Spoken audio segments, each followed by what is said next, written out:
যেমন আমার একটা খবর মানুষের কাছে প্রচার হয়েছে 4-5 মাস আগে, কেউ কেউ হাল্লা পিটে যে মুনিরের 4টে বহু, ফের কেউ কেউ হাল্লা পিটে যে 3টে বহু, এরকম করে খালি উল্টা পাল্টা হাল্লা পিটে যাবে। মানে এগুলো উড়া খবর। কই যে কেন তুমি কোনটা শুনলে? কই যে ওই আমি ও শুনেছি। মানে কার কাছে শুনেছি এটাও কইতে পারে না। কই যে শুনেছি। কই যে মরে গেছে। কে কইলে? কই যে শুনলু মরে গেছে। কই যে ধরে নিয়েছে পুলিশে। কই যে কে কইলে? কই যে মেলে ঝনা কইছে ধরে নিয়েছে। এই যে একটা উড়া উড়া খবর।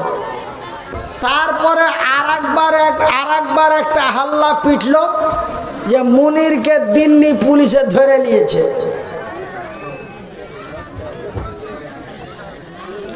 তারপরে কেউ কেউ হাল্লা পিটে যে মানুষের কাছে প্রচার হয়েছে যে মুনির ভাই মরে গেছে, মুনির ভাই মরে গেছে। সবাই খালি পরপর করে ফোন করছে আর গলা বুঝছে। 100 টাকা দান বাপ্পার নামে। 1 নম্বর, ওরা কেন বিজয় হলো? এরা কেন পেদানি খেল? ওরা কেন বিজয় হলো? এরা কেন লাঞ্ছিত হলো?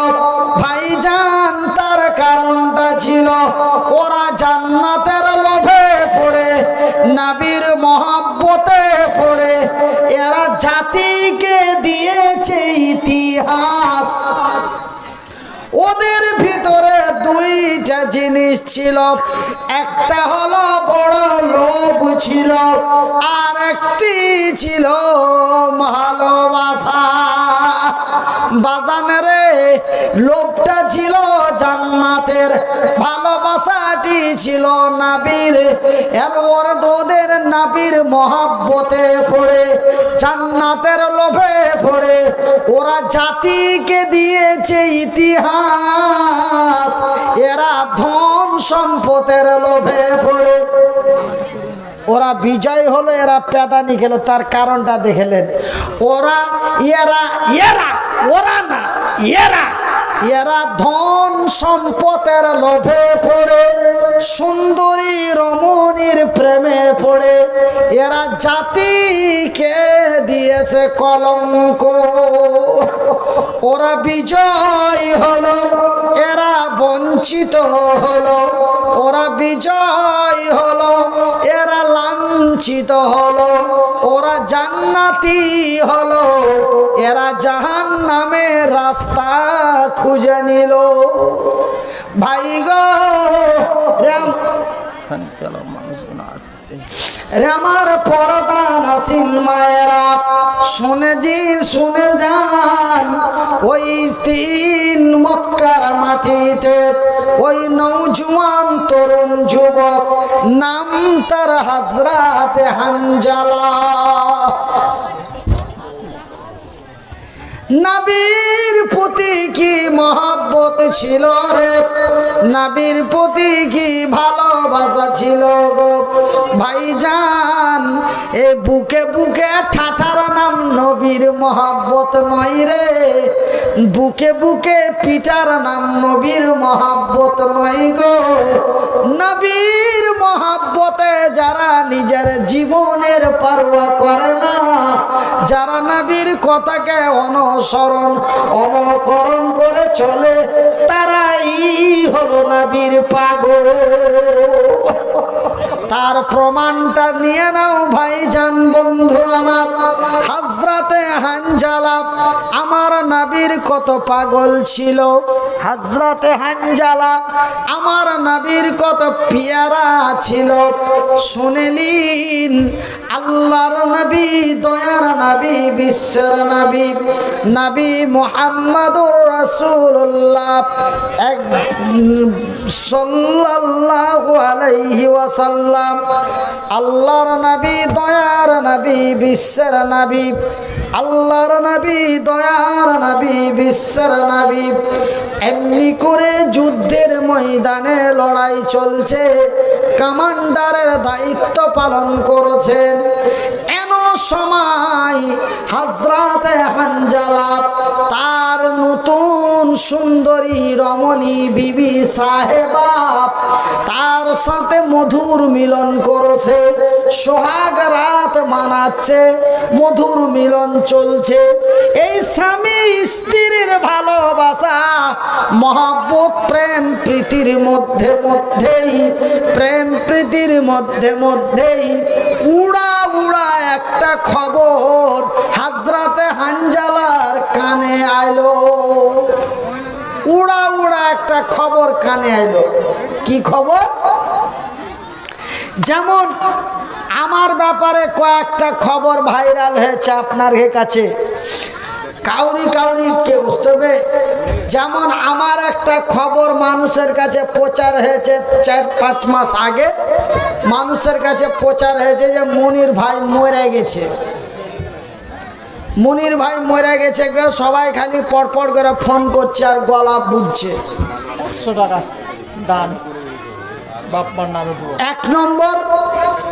তারপরে আরেকবার একটা হাল্লা পিটলো যে মুনিরকে দিল্লি পুলিশে ধরে নিয়েছে।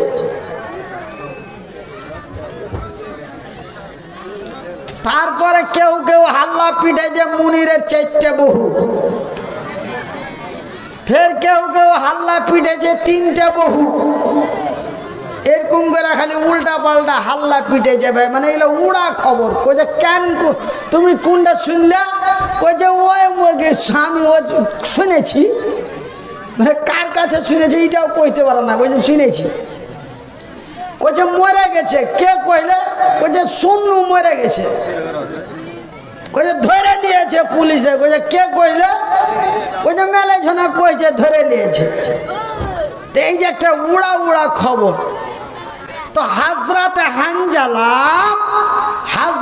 হানজালা বিবির সাথে তার মধুর মিলন করছে, সোহাগ রাত মানাচ্ছে, আর এই মুহূর্তে ওর কানে একটা উড়া উড়া খবর আসছে। খবরটা কি? খবরটা হলো, আর জানো রে আল্লাহর নবী, দয়ার নবী, বিশ্বের নবী যুদ্ধের ময়দানে নাই। আল্লাহর নবী আল্লাহর জমিন থেকে শহীদ হয়ে গেছে কাফের বেদিনের তীরে নবী শহীদ হয়েছে। কাফের বেদিনেরা নবীকে মেরে শেষ করে দিয়েছে। আল্লাহর নবী আল্লাহর জমিনে আর নাই। এমন একটা উড়া উড়া খবর হানজালার কানে চলে গেছে। হযরতে হানজালা 1 মিনিট লেট করলেন না, বলে বিবি রে আমি 1 মিনিট তোকে আর সময় দিতে পারলাম না। আমার নবী দুনিয়া থেকে শহীদ হয়ে যাবে আর আমি হানজালা বেঁচে থাকবো। না না, আমি বেঁচে থাকতে পারি না। আমার নবীকে কে শহীদ করলো রে? আমি তাকে শহীদ করে নিজে শহীদ হয়ে যাব। কে আমার নবীকে মারলো? কে আমার নবীকে শহীদ করেছে? তার মুন্ডটাকে কেটে আমি শহীদ হয়ে যাব। কে কাটলো রে? বিবি রে আর সময় দিতে পারলাম না, আমাকে তরোয়ালটা বের করে দাও। আধা ভাঙা তরোয়াল নিয়ে 1 মিনিট লেট করলেন না, বিবির কাছ থেকে উঠে দৌড় দিলেন। ভাইজান বন্ধু আমার, বিবি বলে রে হানজালা, আগো আমার স্বামী জান, আমি তোমাকে বাধা দিব না, আমি তোমাকে আটকাবো না, কিন্তু তুমি যে আমার সাথে মধুর মিলন করেছো, তোমার যে বীর্যপাত হয়েছে, তুমি যে অপবিত্র হয়ে গেছো, তোমার জন্য যে গোসল ফরজ হয়ে গেছে, ও গো স্বামী জান রে আমার স্বামী, শোনো গো, তুমি যুদ্ধের ময়দানে যাও কিন্তু পবিত্র হয়ে গোসল করে যাও। বলে বিবি রে সময় নাই, সময় দিতে পারলাম না, সময় দিতে পারবো না। হযরত হানজালা সময় না দিয়ে বিনা গোসলেই দৌড় দিয়ে ময়দানে চলে গেলেন। নারায়ে তাকবীর, আল্লাহু আকবার বলে ময়দানে ঝাঁপিয়ে পড়ল। হুঙ্কার দিয়ে বলল, কে রে, কার তো বড় আস্পর্ধা ক্ষমতা আমার নবীকে শহীদ করেছে, আমি তাকে শহীদ করে দিতে চাই। এইভাবে লাফিয়ে যখন ময়দানে পড়ল, কাফের বেদিনেরা চতুর্দিক থেকে ঘেরোয়া করে হযরতে হানজালার দিকে তীর মারতে লাগলো। দয়ার নবী আল্লাহর জমিনে বেঁচে আছেন। হানজালা আনন্দে আনন্দিত হয়ে নবীর পাশে দাঁড়িয়ে বলে, কে আসিস রে, আয় আমার নবীকে শহীদ করবি, আমি তারে শহীদ করে নিজেও শহীদ হয়ে যাব, তাতে আমার নবী আল্লাহর জমিনে বেঁচে থাক। এমনি করে যখন বীর মুজাহিদ দৌড়িয়ে এলো, চতুর্দিক থেকে কাফের বেদিনেরা ঘেরোয়া করে হযরতে হানজালার দিকে তীর ছোড়াতে লাগলো। বিভিন্ন জায়গায় এসে বিভিন্ন তীর বুকের মধ্যে লাগে, তবুও লড়াই চলতে থাকে। শেষ পর্যন্ত এমন একটি তীর সোজা হয়ে না হযরতে হানজালার সিনার মধ্যে এলো। তীরটা সিনা দিয়ে ফুটো হয়ে পিঠ দিয়ে বেরিয়ে গেল। হানজালা আর সহ্য করতে পারলেন না, জমিনে লুটিয়ে পড়লেন, আল্লাহর জমিন থেকে বিদায় হয়ে গেল। ভাইজান, খবর হয়ে গেল আর হানজালা নাই, হানজালা কাফের বেদিনের তীরে শহীদ হয়ে গেছে। এগুলা অনেক লম্বা ঘটনা আছে ভাই।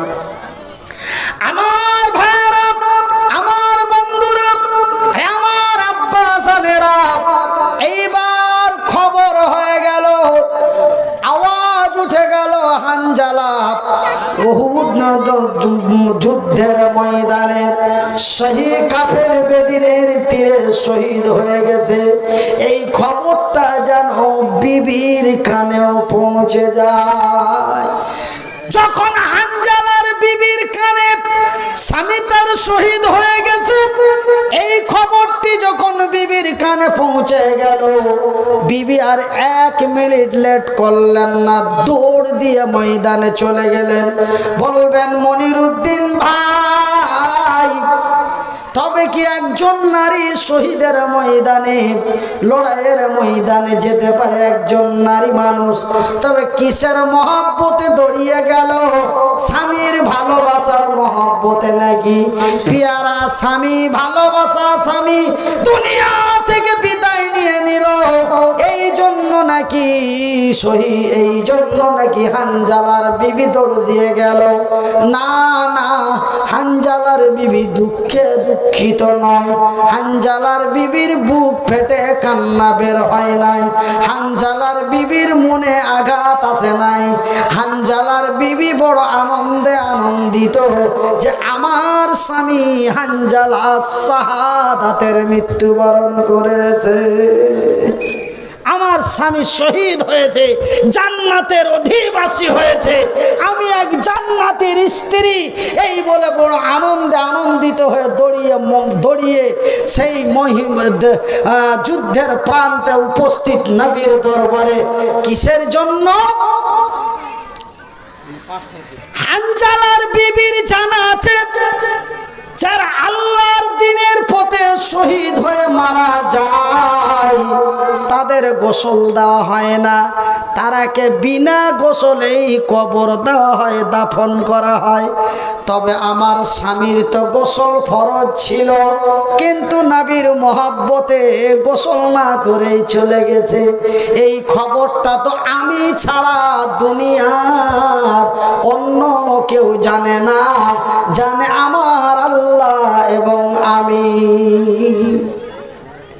তবে এই পৃথিবীতে আল্লাহর জমিনে আমি ছাড়া তো কেউ জানে না যে আমার স্বামীর গোসল ফরজ আছে। আর এটাও হানজালার বিবির জানা আছে, যারা শহীদ হয়ে মারা যায় তাদের বিনা হিসাবে গোসল দেওয়া হয়। ভাইজান, বন্ধুরা আমার, বিবি সাহেবা 1 মিনিট লট করলেন না, দৌড় দিয়ে ময়দানে চলে গেলেন।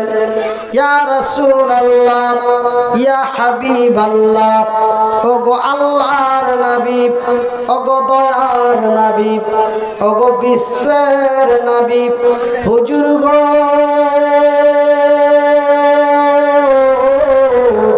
শহীদদের গোসল দেওয়া হয় না, কিন্তু আমার স্বামীকে যেন গোসল দেওয়া হয়।